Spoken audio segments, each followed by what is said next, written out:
dan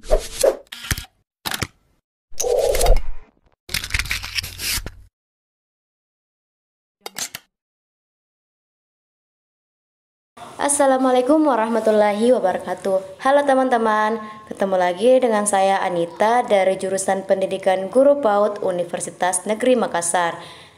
Ini saya akan menjelaskan tentang memori otak manusia. Bagaimana sih memori otak manusia itu? Selamat menyaksikan.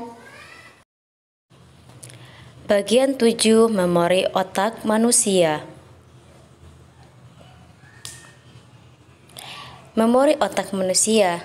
Bagaimana sih memori otak manusia itu? Memori juga diartikan sebagai kemampuan untuk menghidupkan kembali pengalaman sensori masa lalu, kesan, dan ide-ide yang dipelajari. Memori menurut The Human Memory adalah kemampuan kita untuk menyandikan, menyimpan, dan selanjutnya mengingat informasi dan pengalaman masa lalu di otak manusia. Memori mengacu pada proses yang digunakan untuk memperoleh, menyimpan, dan kemudian mengambil informasi.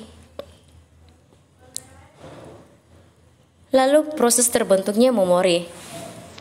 Beberapa tahapan sampai diproses ke otak. Adapun proses mekanisme kerja memori adalah seperti gambar di samping. Yang pertama itu proses lahirnya memori diawali dengan paparan objek atau lingkungan pada panca indera manusia, kemudian memori jangka pendek, kemudian diubah menjadi memori jangka panjang dan disimpan secara permanen di otak. Kemudian memori kontrol bekerja jika ada keinginan kuat, harapan, motivasi, minat, dan usaha.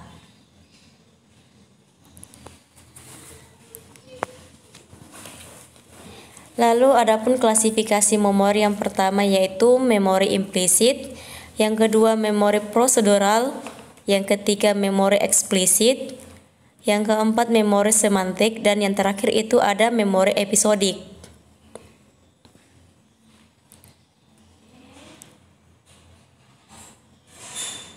Lalu kapasitas memori dan teori lupa. MC-Lot dan Seri menyebutkan konsep lupa dalam beberapa teori, yaitu design teori atau teori pemburukan, kedua interference teori atau teori pengambil alihan, yang ketiga retrieval failure teori yaitu teori kegagalan penyimpanan, yang keempat displacement from STM teori atau teori tumpang tindih. Yang terakhir itu motivate forgetting teori atau teori penghilangan.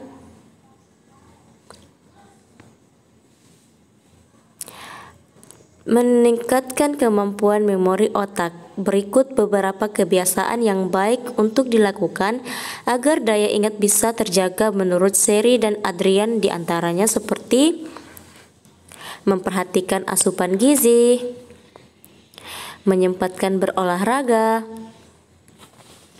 mengolah otak, memanage aktivitas, istirahat yang cukup, aktif bersosialisasi, dan membaca serta menulis.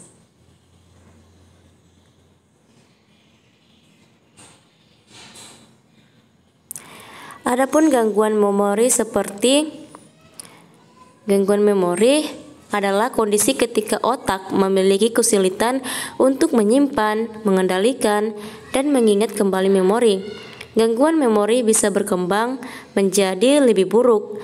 Gangguan memori dapat berkisar dari ringan hingga berat, tetapi mereka semua adalah hasil dari beberapa jenis kerusakan neurologis pada struktur otak, sehingga menghindari penyimpanan, retensi, dan ingatan kenangan. Jenis gangguan memori, yang pertama itu ada amnesia, yang kedua demensia, yang ketiga Alzheimer, keempat gangguan lupa lainnya. Baik, itulah tadi hasil penjelasan dari saya mengenai memori otak manusia. Kurang dan lebihnya mohon dimaafkan. Wabillahi taufik wal hidayah. Wassalamualaikum warahmatullahi wabarakatuh.